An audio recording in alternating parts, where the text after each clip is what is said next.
그 글에 보면 이와 같습니다. 저는 3년 전에 이혼의 위기를 심각하게 겪었습니다. 그 심적 고통이야 경험하지 않으면 말을 못하지요. 저의 경우는 딱히 큰 원인이 없었고 주로 아내의 입에서 이혼하자는 이야기가 심심찮게 나오더군요. 저도 회사 생활과 집안의 일들로 지쳐있던 때라 맞받아 쳤고요. 그리고 각방을 쓰고 말도 안 하기 시작했습니다. 대화가 없다 보니까 서로에 대한 불신은 갈수록 커져갔고요. 사소한 일에도 서로가 믿게만 보이기 시작했어요. 그러면서 감정이 쌓여 암묵적으로 이혼의 타이밍만 잡고 있었습니다. 그런데 어린아이도 눈치가 있었는지 언젠가부터 시무룩해지고 짜증도 잘 내고 잘 울고 그러더군요. 그런 아이를 보면 아내는 화를 더 불같이 내더군요.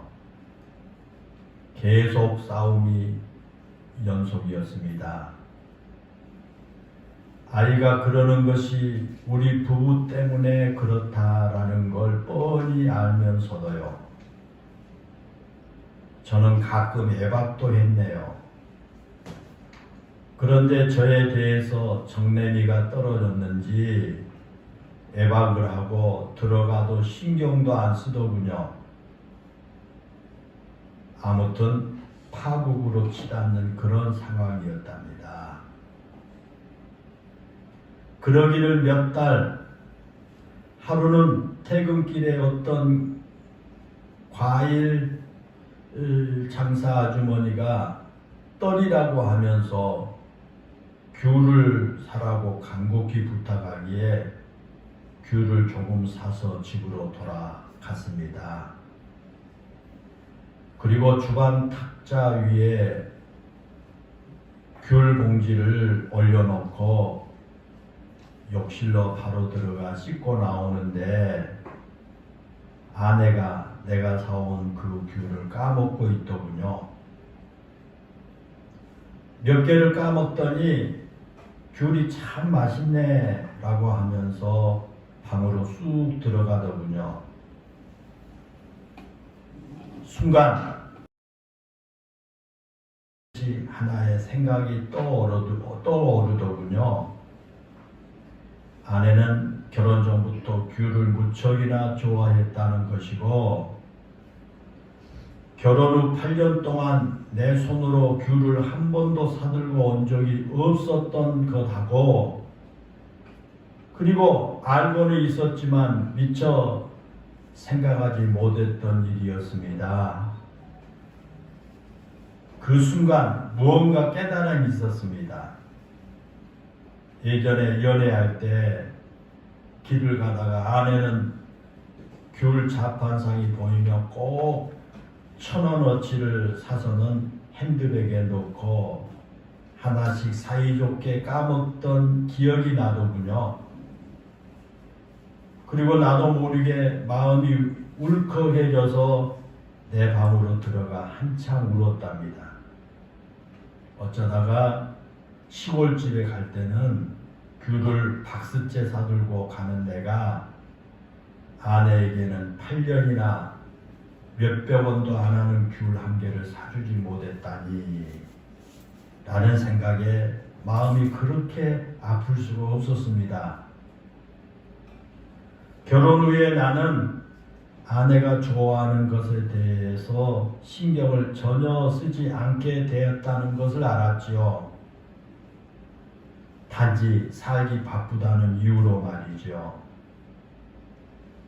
반면 아내는 나를 위해 철마다 보약에 반찬 한 가지라도 만들어도 내가 좋아하는 것들로만 씹었는데 말이죠. 그 후 며칠이 지나서 늦은 퇴근길에 보니까 그 과일 자판상 아주머니가 보이더군요. 그래서 나도 모르게 또 귤을 조금 샀습니다. 저도 오다가 하나 까먹어 보니까 며칠 전에 아내의 말대로 정말 맛있더군요. 집에 도착해서 사온 귤을 살짝 주방 탁자 위에 올려 놓았지요. 그리고 마찬가지로 세면장에 가서 씻고 나오는데 아내가 이미 몇 개를 까먹었나 봅니다. 그리고 나를 보더니 평소에는 내가 묻지 않으면 말도 꺼내지 않던 아내가 이 귤 어디서 샀어요? 라고 물어서 전철 입구 근처 자판상에서 라고 하자 귤 참 맛있네 라고 하면서 몇 달 만에 아내가 미소를 지었습니다. 그리고 아직 잠들지 않는 아이에게 몇 알 입에 넣어주고 난 후에 직접 귤을 까서 아이를 시켜서 저한테 건네주는 아내를 보면서 식탁 위에 무심히 귤을 던져놓는 내 모습과 또 한 번 비교되면서 부끄러움을 느꼈습니다. 무언가 잃어버린 것을 찾은 듯 집안의 온기가 생겨남을 느낄 수 있었습니다. 그리고 그 다음날 아침에 아내가 나와서 이 아침밥을 준비하고 있더군요. 보통 제가 아침에 일찍 출근하느라 사이가 안 좋아진 후로는 아침을 해준 적이 없었는데 그날도 그냥 가려고 하는데 아내가 나를 붙잡더군요.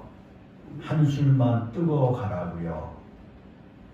그래서 마지못해 첫 술을 뜨는데 눈에 이슬이 맺히고 목이 메어 밥이 도저히 안 넘어가더군요. 그리고 주체할 수 없이 눈물이 나오기 시작했습니다. 아내도 같이 울고요. 그리고 그동안 미안했다는 한마디를 하고 너무 부끄러워서 도망치듯 집을 나왔습니다. 그리고 생각해보니 아내는 그렇게 작은 일로 상처를 받기도 하지만 그 감동을 받아 나에게 기대올 수 있다라는 것을 몰랐던 나는 정말 바보 중에 상바보가 아니었나 싶네요. 그간 아내에게 냉정하게 굴었던 내 자신이 후회스러워 마음이 무거웠습니다. 그 이후 우리 부부의 위기는 시간은 좀 걸렸지만 잘 해결됐습니다. 그 뒤로도 가끔 싸우지만 걱정을 하지 않습니다. 귤이든 무엇이든 우리 사이에 메신저 역할을 할 수 있는 것들이 주위를 둘러보면 아주 많다는 것을 알게 되었으니까 말입니다. 라는 그러한 글이었습니다. 여러분 어떻습니까? 이 부부의 이런 사연은 오늘날 우리 가정에서 일상적으로 일어난 일들이 아닙니까? 우리는 행복을 꿈꾸며 결혼을 했고요. 행복한 삶이 지속되기를 바라면서 살았지만 우리가 꿈꾸고 바라는 것처럼 우리 가정이 언제나 행복이 넘치는 것만은 아니지 않습니까? 때로는 갈등하고 다투 보내는 경우도 참 많습니다. 여러분 그렇지 않습니까? 물론 우리는 그렇게 갈등하고 다투면 서로에게 손해가 되고 서로가 힘들다는 것을 잘 압니다. 앞에서 말씀을 드린 부부처럼 서로 갈등하게 된 이유는 아주 단순하고 아주 작은 것부터 시작이 됩니다. 아주 단순하고 작은 것이지만 그것을 해결하려고 하는 서로의 노력이 있어야 하는데, 그렇지 못하면 그런 힘든 시간이 오래 지속되어서 나중에는 서로 갈라서게 되는 상황까지 이르게 된 겁니다. 여러분 생각해 보세요. 시작은 아주 사소한 겁니다. 시작은 아주 작은 겁니다.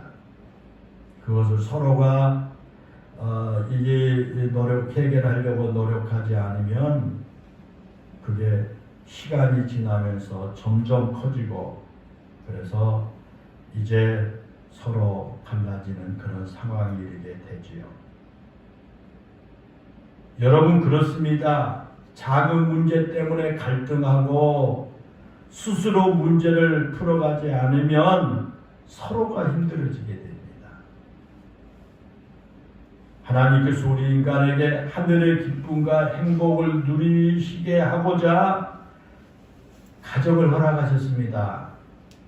가정은 행복을 누리게 하시기 위해서 만든 제도입니다. 여러분, 하늘의 그 기쁨, 하늘의 그 행복을 누리게 하기 위해서 가정을 하나님이 세우셨다는 거지요. 그래서 가정을 천국의 모형 또는 작은 천국이라고 부르지 않습니까? 그렇다면 사랑하는 여러분, 지금 여러분의 가정에는 천국과 같은 기쁨과 행복이 있습니까? 물론 항상 행복과 기쁨이 가득하기만 한 것은 아닐지라도 때로는 여러분의 가정에서 하늘의 기쁨과 행복을 맛보며 살고 있느냐라는 것입니다.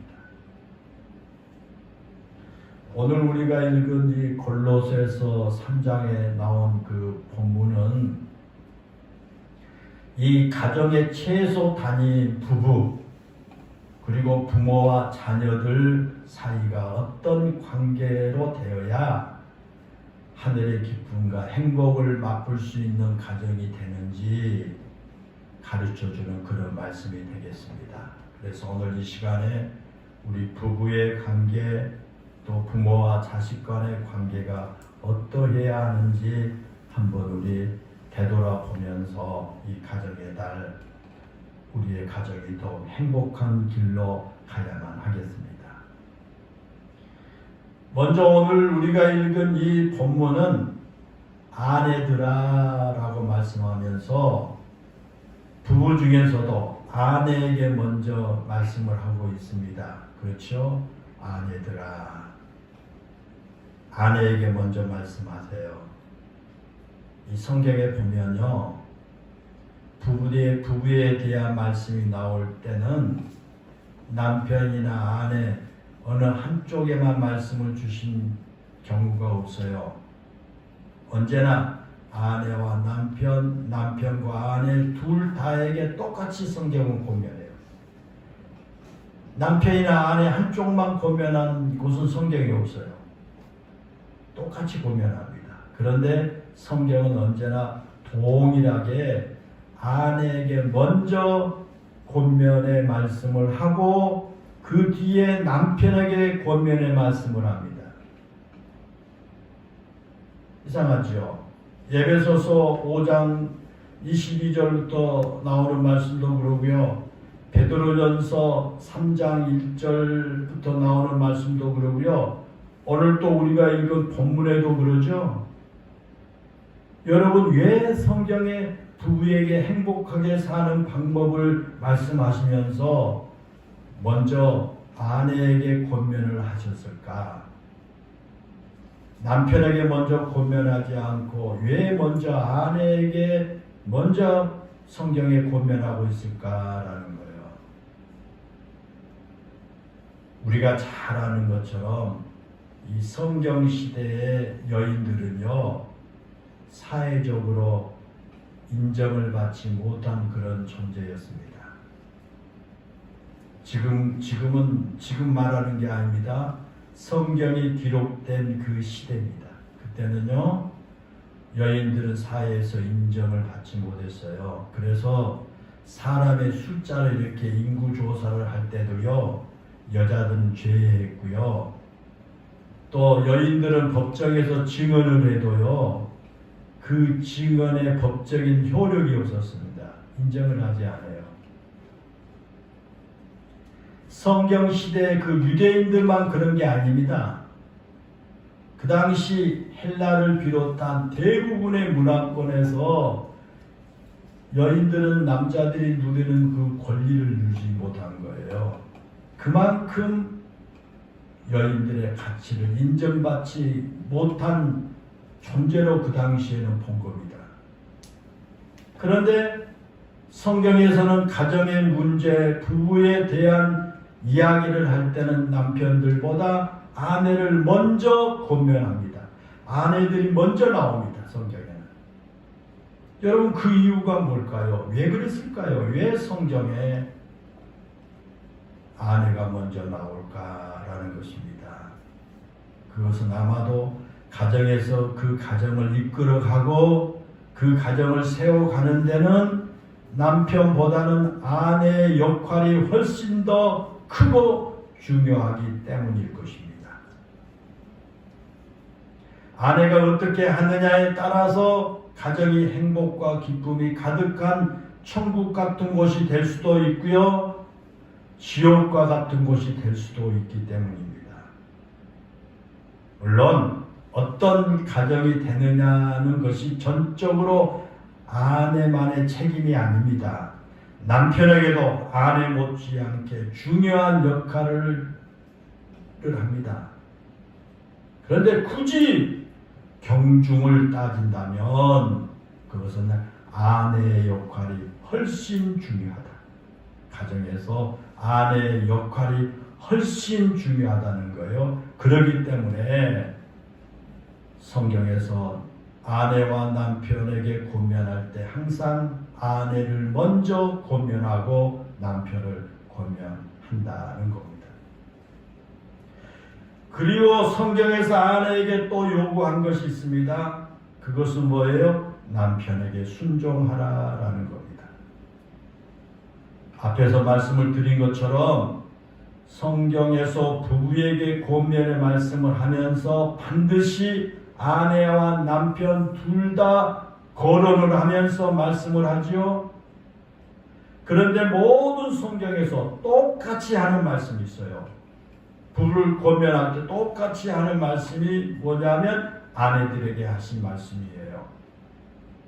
남편들에게 하신 말씀은 약간씩 차이가 있지만 아내들에게 하신 말씀은 성경 언제나 똑같아요. 그건 뭐예요? 남편에게 순종, 복종하라는 거예요. 오늘 본문에 뿐만 아니라 에베소서 5장 22절에서도 아내들이여 자기 남편에게 복종하기를 주께 하듯 하라 그랬고요. 베드로전서 3장 1절에서도 아내들아 이와 같이 자기 남편에게 순종하라 그랬어요.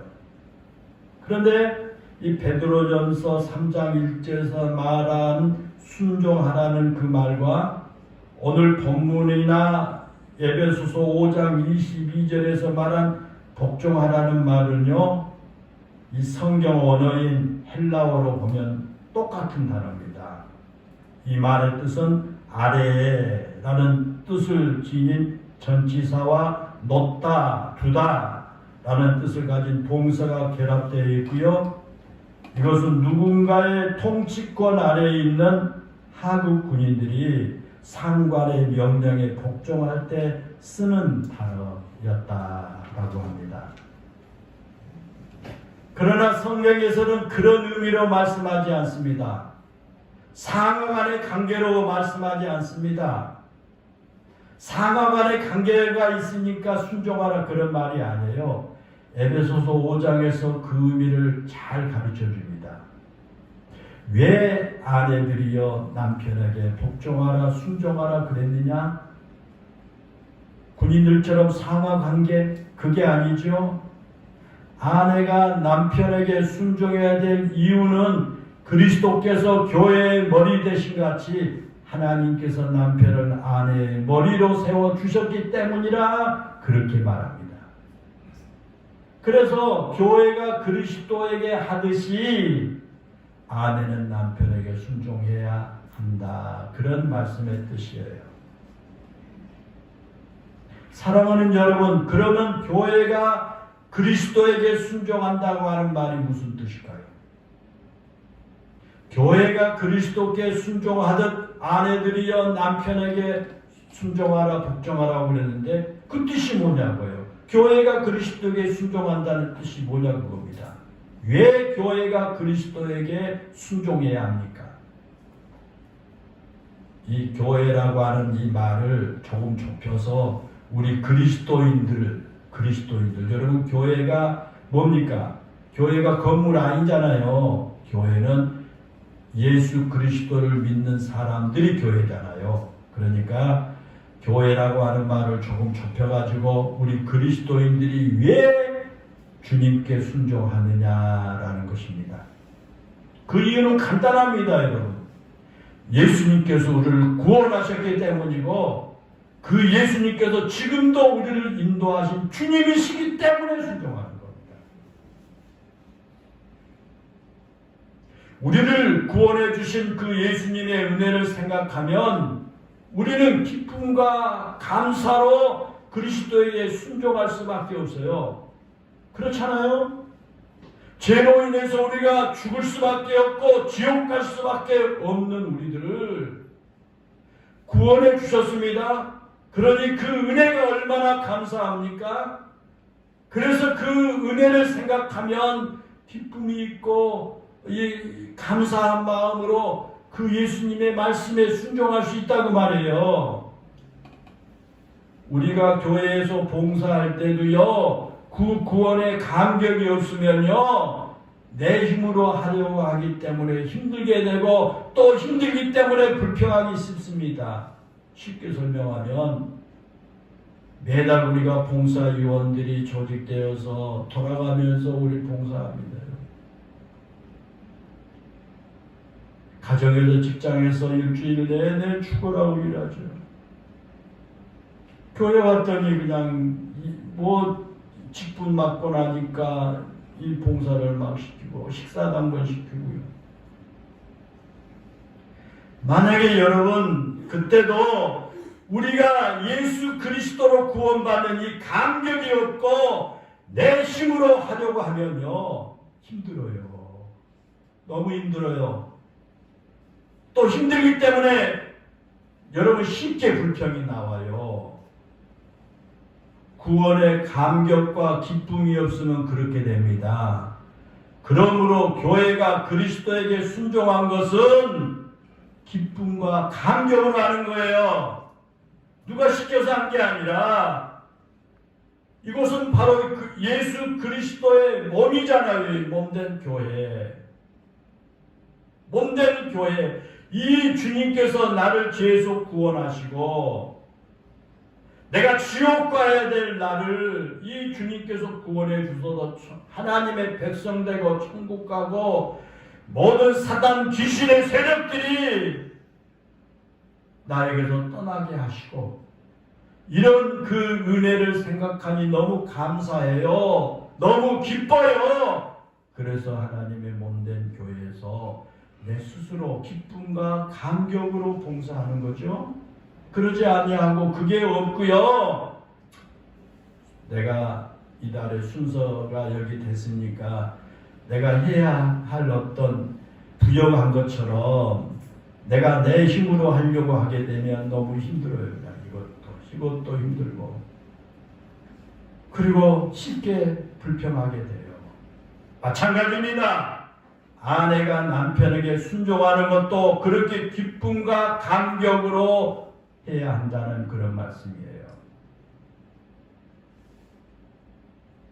여러분 군대에서는요, 남자들 군대 가는데 군대에서는 상관의 명령에 순종하는 것이요, 기쁨과 감격 때문에 하는 것이 아니에요. 군대에서는 상관의 명령에 절대 복종 순종해야 되잖아요. 전시에는요, 상관의 명령에 따르지 않게 되면 재판도 필요 없어요. 그 자리에서 총으로 쏘고 그래요. 그래서 상관의 명령에 순종하는 건데 그게 기쁨과 감격 때문에 군대에서 불평이 나오고요, 짜증이 나온 거예요. 그래도 명령 체계가 그렇게 되어 있기 때문에 불평스럽고 짜증 나더라도 상관의 명령에 복종하는 거예요. 그러나 여러분, 부부 관계는 그렇지 않아요. 기쁨과 감격으로 관계가 맺어졌고요, 강요가 아니라 기쁨으로 순종하는 관계가 부부 관계입니다.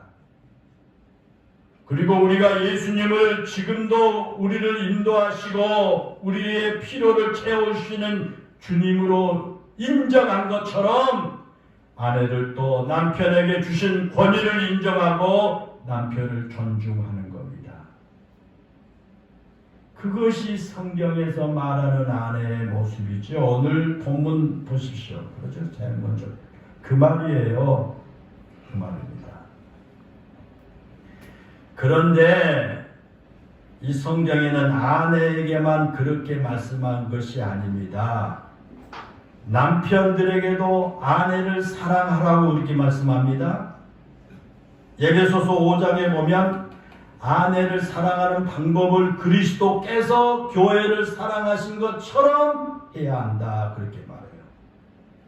교회가 그리스도에게 순종하듯이 아내가 남편에게 순종해야 한다라고 말씀하시면서 똑같은 이치로 그리스도가 교회를 사랑하신 것처럼 남편들도 아내를 사랑해야 한다라는 겁니다.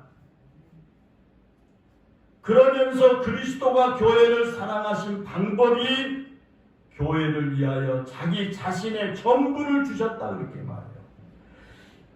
예수 그리스도가 교회를 사랑하는데 어떻게 사랑했어요? 자기 자신의 전부를 내어준 사랑이에요. 여러분, 그렇습니다. 우리를 구원하신 예수님의 사랑은 자신의 모든 것을 다 내어주신 사랑입니다. 하늘 영광의 보좌를 버리고 이 땅에 오셨고 낮고 천한 자리에 오신 것도 모자라서 십자가에서 자기 생명까지 주시면서 우리를 사랑하셨습니다. 그 사랑으로 우리가 구원을 받는 겁니다. 그런데 여러분, 남편이 아내를 사랑하는 방법이 그렇게 해야 된다라는 거예요. 자신의 모든 것을 다 내어준 그 사랑, 자신이 영광을 받지 아니하고 자신의 영광과 자존심과 그리고 자신의 가장 귀한 것까지도 기꺼이 내어주는 사랑, 그것이 바로 아내를 사랑해야 될 남편의 사랑이다, 그렇게 성경은 말합니다. 그렇죠? 하나님께서 남편이 아내를 그렇게 사랑하기를 원하신다는 겁니다. 오늘 본문에서 아내를 사랑하라 그렇게 말씀하실 때 이 사랑이라는 말은요, 우리가 잘 아는 아가페의 사랑을 말해요. 연애할 때 그런 좀 잘해주니까 연애할 때 눈 맞아가는 사랑이 아니에요. 아가페의 사랑을 의미해요. 아가페의 사랑은 하나님이 우리를 사랑하는 그 사랑이잖아요. 그 사랑이에요. 아가페 사랑이라고 하는 건 뭐예요? 무조건적이고 희생적인 사랑을 말하지 않습니까? 조건이 없어요. 그리고 내가 희생하는 거예요. 그 사랑을 지금 말하는 거예요. 내 아내가 나에게 순종하니까 사랑한 게 아니에요. 아내가 남편에게 순종할 때만 사랑한 게 아닙니다. 아내가 남편의 권위를 인정해 줄 때만 사랑한 게 아닙니다. 하나님께서도 그렇게 하셨어요. 하나님도 그런 사랑을 하셨습니다.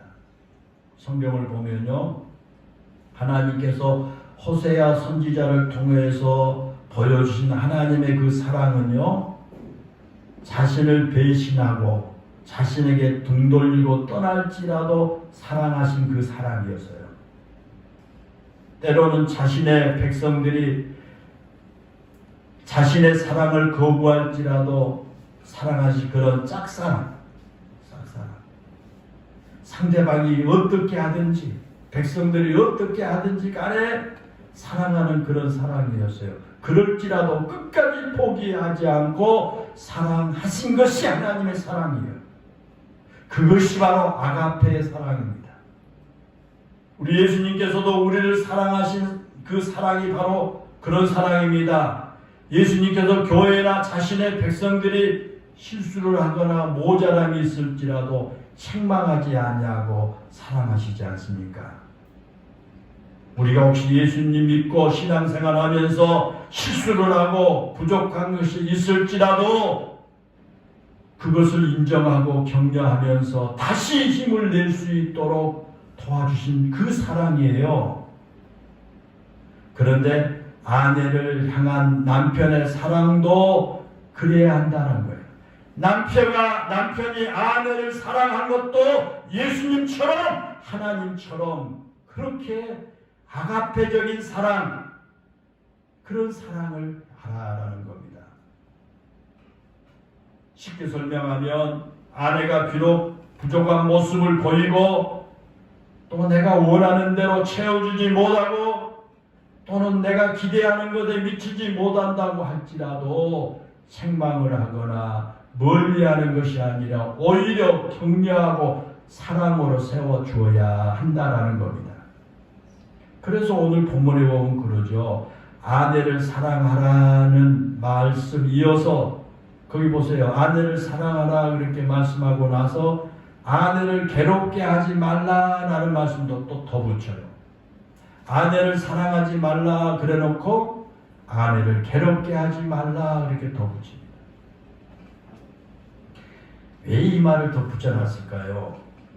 우리가 성경을 늘 여러 번 읽고 해석을 할 때는요, 그 시대적인 배경을 우리가 잘 이제 알고 읽으면 그 내용을 바로 파악하게 됩니다.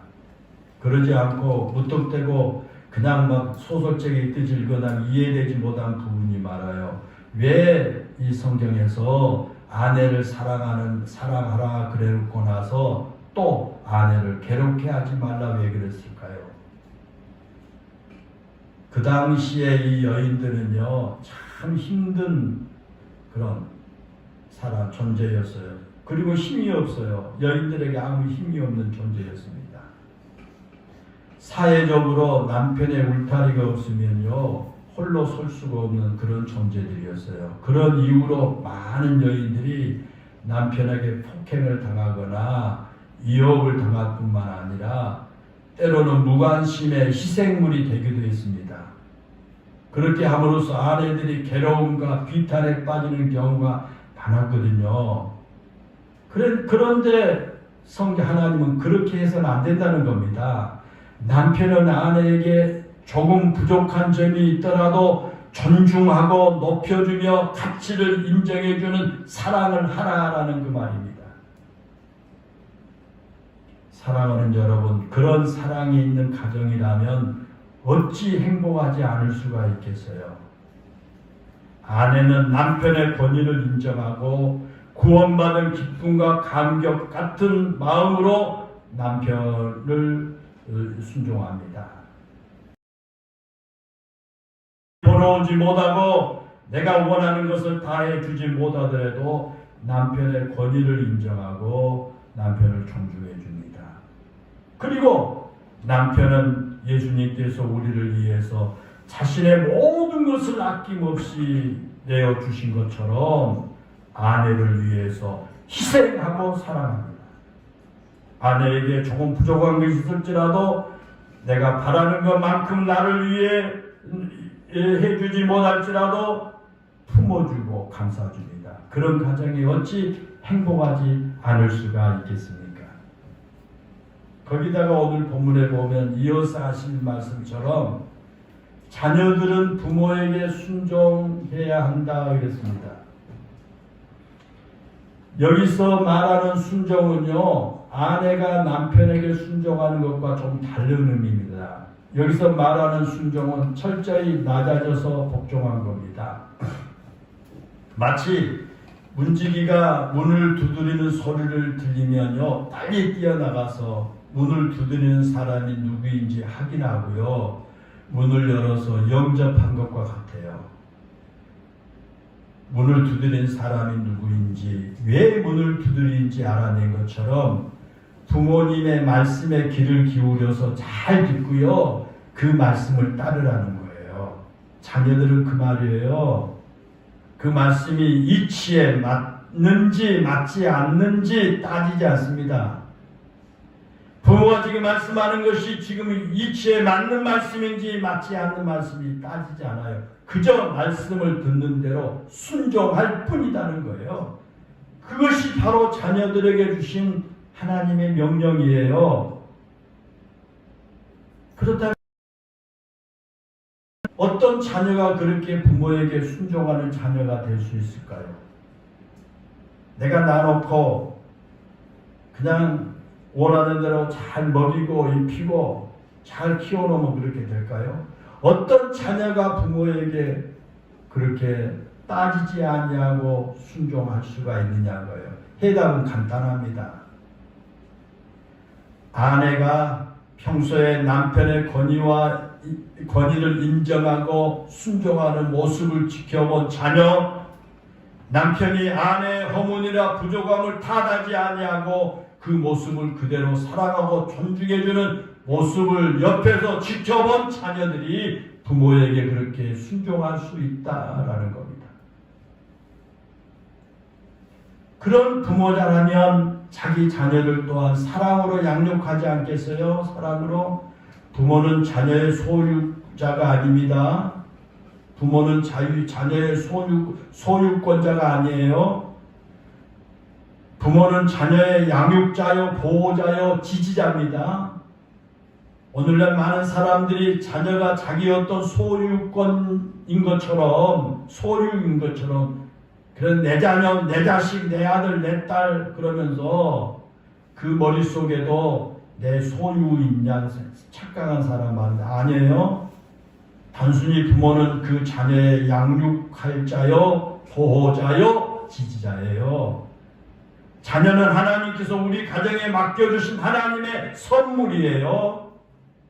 하나님께서 선물로 이 자녀를 맡겨주신 하나님의 소유인 그 자녀를 주인이신 하나님께서 기뻐하는 모습으로 우리가 잘 양육해야 하는 겁니다. 그런데 부모가 자식을 자기 욕심의 대상으로 삼거나 자기 욕망을 대신 채워주는 존재로 생각하면요, 그 자녀를 노엽게 하는 거예요. 그 자녀를 노엽게 하고요, 그 자녀가 바로 성장할 수가 없지 않습니까? 요즘에 그런 부모들 많잖아요. 예를 들겠습니다. 우리 주변에요, 요즘에 분재를 좋아하는 사람들이 참 많지요. 요즘에 그 분재를 취미로라든가 또 아주 분재를 좋아하는 사람들이 많습니다. 그러나 저는요, 이 분재를 별로 좋아하지 않습니다. 왜냐하면요, 분재가 보기에 참 예쁘고 아름답지만 이 분재 나무를 너무 인위적으로 만든다는 것 때문이에요. 분재를 보세요. 인위적으로 만들지 않습니까? 곱게 뻗어야 할 가지를 갖다가 이 철사를 넣어가지고 비틀어서 으로 자리 잡잖아요. 더 잘하고 싶어도 잘하지 못하게 만들어요. 저는 그런 분재의 모습을 보면서 오늘 우리 시대의 부모들의 모습이 아닌가 그런 생각을 해봐요. 자기 자식들을 하나님께서 주신 성향이나 하나님이 주신 성품이나 하나님이 주신 재능대로 키우지 않고요, 부모가 부모의 시각으로 자녀를 이리 꺾고 저리 꺾고 자기의 작품을 만들려고 하지 않습니까? 곱게 자랄 나뭇가지를 꺾고 휘는 것처럼 자녀를 그렇게 양육한다면 그 자식의 마음이 어떨지 우리가 잘 알 수 있습니다. 사랑하는 여러분, 우리 모두 기억하십시다. 우리의 자식은 결코 우리의 꼭두각시가 아닙니다. 집안의 분재처럼 키워서는 안 될 겁니다. 하나님께서 그에게 주신 재능과 성품에 맞게 양육해야 할 것입니다. 그래야 행복한 가정이 돼요. 그래야 행복한 가정이 됩니다. 저의 오래된 친구 가운데 최병룡이라고 하는 그런 친구가 있는데 만화 작가예요. 한참 소식이 끊겼다가 전화가 왔어요. 야, 목사 됐다며? 주절주절 이야기하면서요. 자네는 지금 뭐 한가? 나 만화 그리고 있어. 그래요. 그래서 인터넷에 최병룡 쳐봤더니 꽤 그 바닥에서는 알려진 꽤 그런 사람이더라고요. 그러니까 전화했나 봐요. 자랑하고 싶어서. 그래서 아주 만화를 대표적인 만화 마니아그 꽤 알려진 그런 사람. 지 입으로도 나 꽤 유명한 사람이야? 그러니까 친구니까 그렇게 얘기하는데 그 친구가 카톡에 글을 종종 보냈는데 아주 좋은 카톡의 글을 많이 보내요. 그래서 그 친구가 며칠 전에 보낸 카톡 글을 여러분에게 소개하고 마치려고 합니다. 그 글은요, 우리 대한민국 최고 부자였던 고 이건희 삼성 회장이 여러분 삼성병원에서 오랫동안 그 병상에 누워 있다가 뇌졸중으로 한남동에서 쓰러져 가지고 삼성병원에 오랫동안 누워 있다가 이제 세상을 떠났는데 그 병상에서 자기가 해고한 녹음 파일을 요약한 그런 내용이에요. 그 녹음 파일에 뭐라고 우리가 이제 해고했느냐 하면요. 나는 세상에서 가장 좋은 차를 가지고 있지만 지금은 병원 휠체어를 타고 있다. 나는 세상에서 가장 비싼 의상을 가지고 있지만 지금은 병원에 환자복을 입고 있다. 나는 수없이 많은 돈을 가지고 있지만 이 돈으로 내 병을 고칠 수 없다는 것이 너무 원망스럽다. 내 집은 왕궁처럼 큰 저택이지만 나는 지금 병원 침대에 의지하는 채 홀로 애롭게 누워있다. 나는 비행기가 있어서 어디든 갈 때 그 비행기를 타고 다녔지만 지금은 간호사가 밀어주는 휠체어에 앉아있다. 나에게는 먹고 마시는 비싼 식품들이 많이 있지만 지금은 병원에서 약 먹을 물만 마시고 있다. 나에게 비행기, 보석, 비싼 옷, 많은 돈, 비싼 차 등 다 있지만 지금 내가 사용할 수 있는 것은 아무것도 없다. 병상에 꼼짝 못하고 누워있는 내가 여러분에게 해주고 싶은 말은 사람이 살아갈 때 다른 사람에게 유익이 되게 하고 타인을 돕는 것, 이것이 가장 중요한 인간 도리라는 사실입니다. 우리 인생은 너무 짧아요. 이 세상의 비싼 물건들은 다 그다지 중요하지 않습니다. 가장 중요한 것은 타인의 행복을 위해 도움을 주는 일입니다. 그들과 함께 나누지 못했던 것이 내 인생의 가장 후회가 되는 일입니다. 이런 메시지를 남기고 조용히 눈을 감았다고 합니다.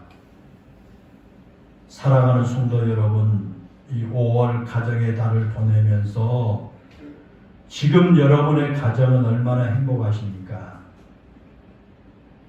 지금 행복의 공간인 여러분의 가정과 여러분의 가족을 볼 수 없도록 여러분의 눈을 가리는 그 무엇이 있지는 않습니까?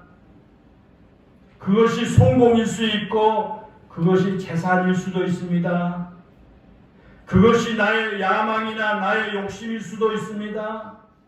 그러나 만약 하나님께서 우리에게 주신 이 구원의 감격과 구원의 기쁨으로 우리 가정을 바라본다면 우리 가정은 하나님께서 우리에게 주신 행복의 보금자리임을 알게 될 것입니다.